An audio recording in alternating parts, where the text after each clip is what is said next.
안녕하세요. 우리 106회 세무회계 상급 기출문제 세법 1부 법인세 부가가치세법부터 풀이하겠습니다. 자, 1번 비영리 내국법인의 과세소득이 아닌 것. 자, 비영리고요. 따라서 수익사업. 내국법인이니까 국내 수익사업 플러스 국외 수익사업 그리고 토지 등 양도소득에 대한 납세 의무가 있습니다.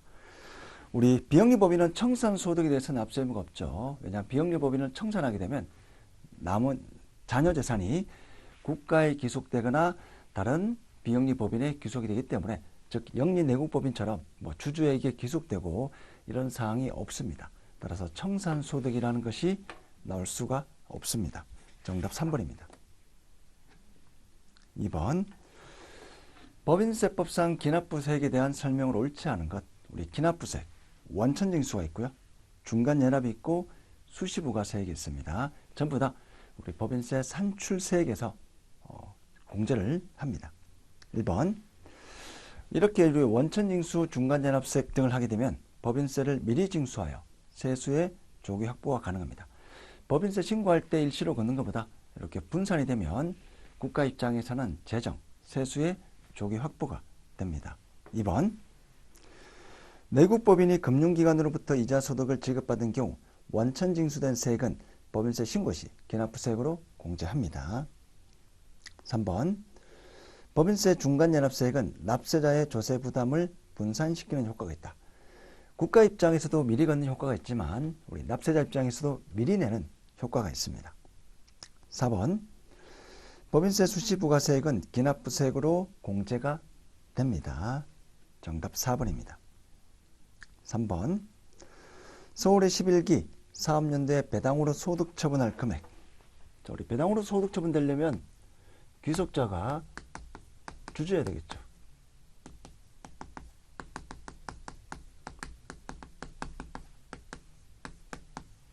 귀속자가 주주입니다. 근데 우리 주주이자 임원은 임원의 역할을 강조해서 임직원 역할을 강조해서 상여로 소득 처분되고요. 그래서 순수 주주에게만 배당 소득 처분이 됩니다. 1번 회사 임원 갑인데 주주이자 임원은 상여로 소득 처분된다. 상여금 한도 초과액 상여로 소득 처분되고요. 2번 직원 또는 임원이 아닌 순수 주주의 을에게 회수되지 않는 가지역금 인정이자 자, 이 부분은 배당으로 소득 처분되죠. 따라서 정답은 2번 가지역금 인정이자 200만 원 됩니다. 4번 다음 중 법인세법상 송금물산입에 해당하는 것. 1번 법인이 임직원의 복리후생을 위해서 지출한 우리사주조합의 운영비 송금 항목이고요.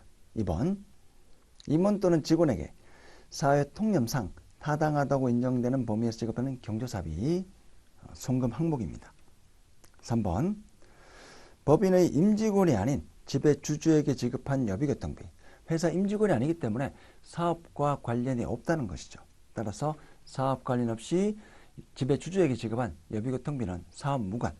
따라서 송금물산입 항목입니다. 정답 3번이고요. 국민건강보험법 노인장기요양보험법에 따라 사용자로서 부담하는 보험금 및 부담금. 우리 회사가 2분의 1을 내고 근로자가 2분의 1을 냅니다. 종업원의 복리후생을 위해서 회사가 2분의 1 내는 보험료 및 부담금, 송금 항목입니다. 정답은 3번이죠. 법에서 일률적으로 강제를 해두었습니다. 종업원의 복리후생을 위해서 회사가 2분의 1을 내라. 국민건강보험법에 따라 강제로 규정되어 있습니다. 5번 법인세 신고 시 2억 이하 가세 표준 법인세율 9%입니다. 정답 1번이고요.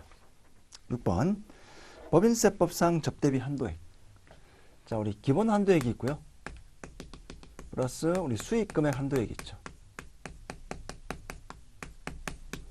자, 근데 우리 기본 한도액은 우리 중소기업은 3,600입니다. 중소기업은 3,600. 근데 3,600은 사업연도 1년 기준입니다. 사업 개시일이 올해 7월 1일이고요. 매출액은 없으니까 수입 한도는 제로. 자, 7월 1일이니까 12분의 6이 되겠죠. 자, 1년으로 환산하면 1년에 12개월에 3,600이니까 6개월이면 1,800이 됩니다. 정답 3번이고요. 7번 대손충당금 설정 대상 채권에 해당하는 것. 1번 대주주에 대한 업무 무관 가지예금. 2번 채무 보종으로 인한 구상채권. 3번 자, 우리 업무 무관 가지예금과 구상채권은 대손충당금 설정 대상 채권이 아닙니다. 3번 가공료 용역 등 제공에 의한 사업수익 금액의 미수액 설정 대상 채권이고요. 4번 매각거래에 해당하는 할인어음과 배서양도음. 우리 할인어음과 배서양도음은 채권인데 이미 소유권을 넘었어요. 넘겼습니다. 법적인 소유권을 완전히 넘긴 이런 매각거래는 더 이상 우리 회사의 채권이 아닙니다. 당연히 대손충당금 설정 대상 채권이 아닌 거죠. 우리 회사의 채권이 아니니까. 정답 3번입니다. 8번 법인세법상 송금으로 인정되는 퇴직금은 얼마인가? 자, 임원이고요. 정관의 규정이 없습니다. 자, 그런 경우에는 우리 직전 1년간 총급여에 곱하기 10분의 1 곱하기 근속연수가 되죠. 자, 근데 총급여가 우리 1억이고요. 곱하기 10% 곱하기 근속연 3년입니다. 따라서 임원 퇴직금 한도는 3천이 되겠습니다. 정답 2번입니다. 자, 9번 법인세법상 지급이자 송금 불산임에 대한 설명으로 옳지 않은 것. 1번 채권자가 불분명한 사채의 이자는 대표자 상여로 소득 처분을 해야 한다. 자, 대표자 상여 맞는 표현이고요. 2번 건설자금이자 자본화 법인세법상 반드시 적용해야 하는 강제 규정이다. 자, 문제를 조금 수정할게요. 특정 차입금이라는 조건이 들어가야 됩니다. 특정 차입금이라는 조건이 들어가고요. 그 특정 차입금에 대한 건설자금이자 자본화 강제 규정입니다.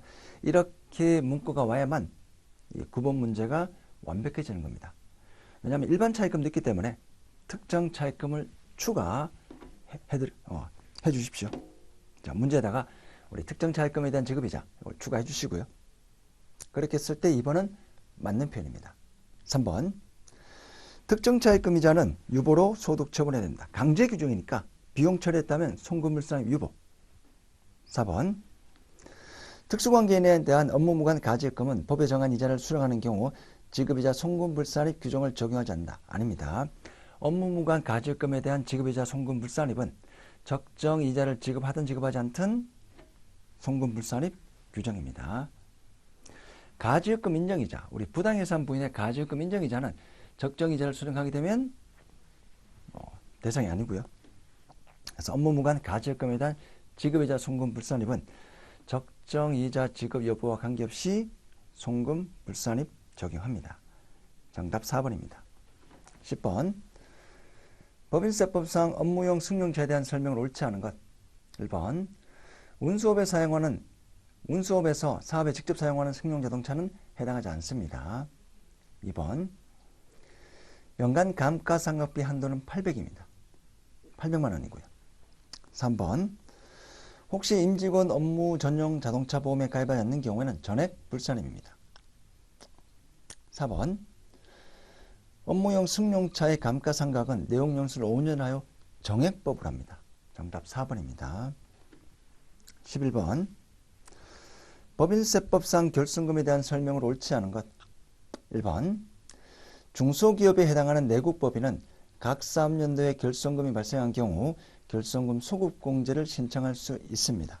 맞는 편이고요. 2번 결손금 소급공제 시 환급액에 대한 한도가 있습니다. 직전 사업연도 법인세 한도죠. 직전 사업연도 법인세 납부액을 한도가 됩니다. 2번이 틀렸고요. 3번 납세지 관할 세무서장은 결손금 소급공제 신청을 받으면 지체 없이 환급세액을 결정해서 환급을 해줘야 됩니다. 4번 법인의 결손금은 발생한 사업연도부터 15년간 이후라여 공제가 가능합니다. 정답 2번이고요. 12번. 자, 특수관계자에게 하게 되면 부당해산 부인, 특수관계자 이외에 하게 되면 기부금 의제 규정. 특수관계 외의자에게 정당한 사유 없이, 정당한 사유 없이가 반드시 들어가야 됩니다. 특별한 이유 없이 자산을 정상가액보다 낮은 가액으로 양도하거나 특수관계인 외의자로부터 정상가액보다 높은 가액으로 매입하는 경우로서 실질적으로 증여한 것으로 인정되는 금액은 기부금에 해당되고요. 이 경우 정상가액은 시가의 30%를 더하거나 뺀 금액 범위의 가액을 말합니다. 맞는 표현입니다. 정답 3번입니다. 13번.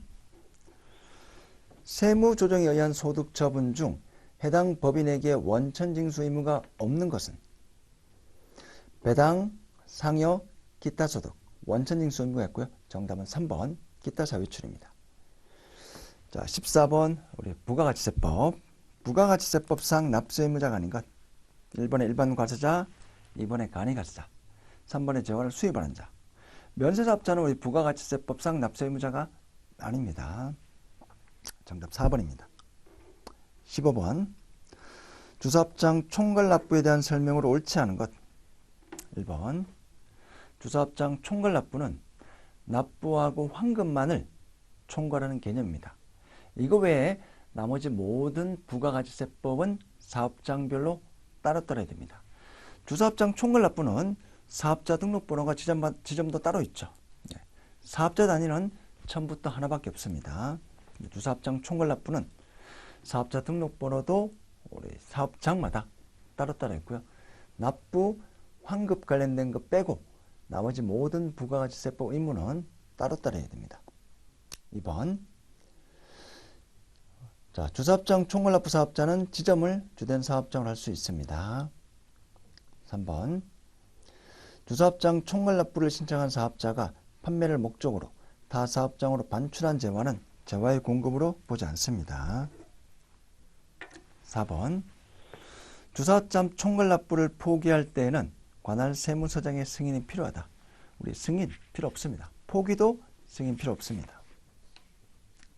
16번. 우리 부가가치세법상 사업장 범위로 옳지 않은 것. 1번.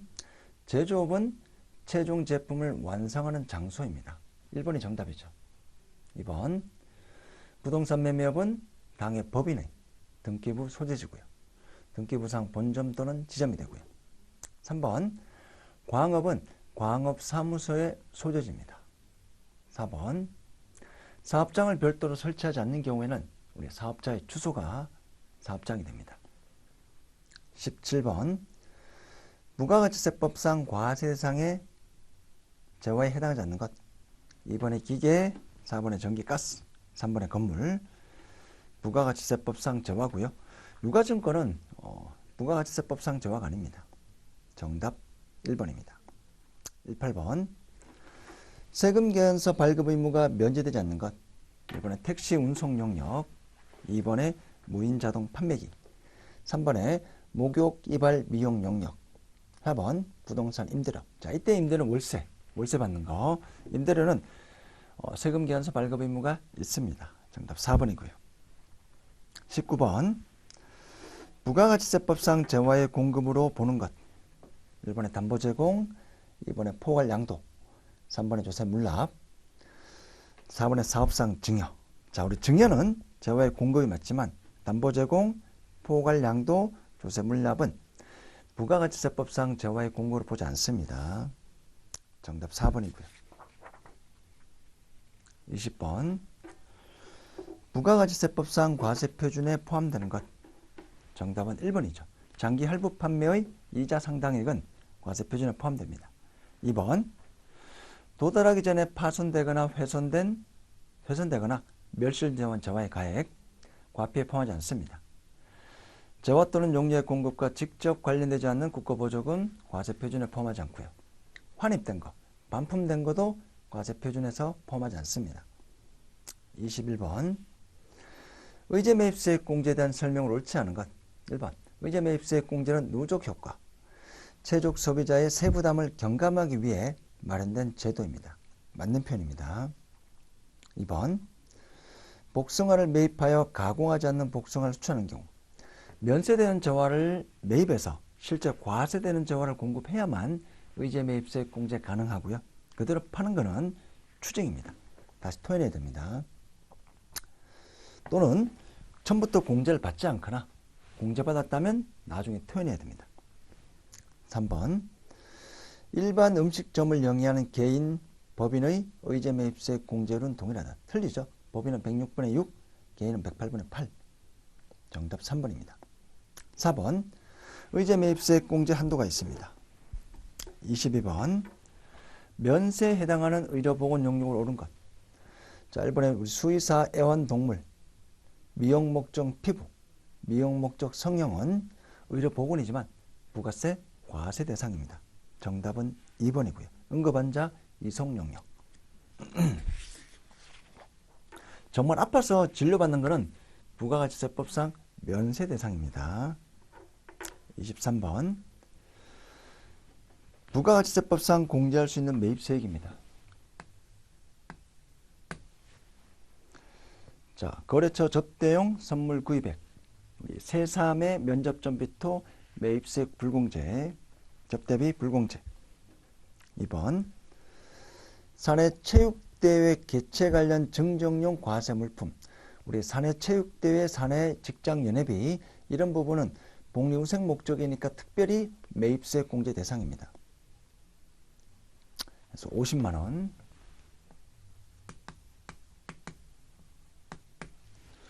자, 다음으로 영업 목적의 화물 트럭 구입비, 우리 비영업용 소형 승용 자동차 매입이 아니기 때문에 공제 대상입니다. 네 번째, 공장 부지 조성에 관련된 매입세액. 마찬가지로 토지 관련된 매입세액은 불공제죠. 새3의 면접전비 토지 관련된 거 불공제. 정답은 150만 원입니다.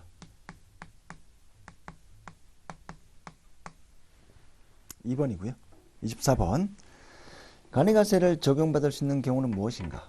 1번 일반 과세자가 추가로 사업자 등록 신청하는 경우. 자, 제가 이미 일반 과세자로 적용받는 사업장이 있다. 그럼 새롭게 개설한 사업장은 전부 다 일반 과세자. 2번 건설업 간이가세 업종입니다.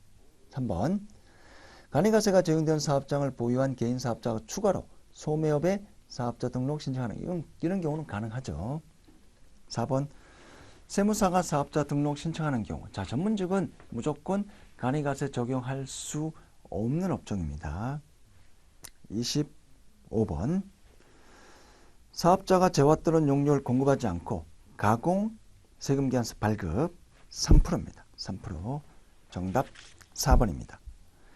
자, 이렇게 해서 우리 106회 세무회계 상급 세법 1부 모두 마치고 다음 시간에 세법 2부 보겠습니다.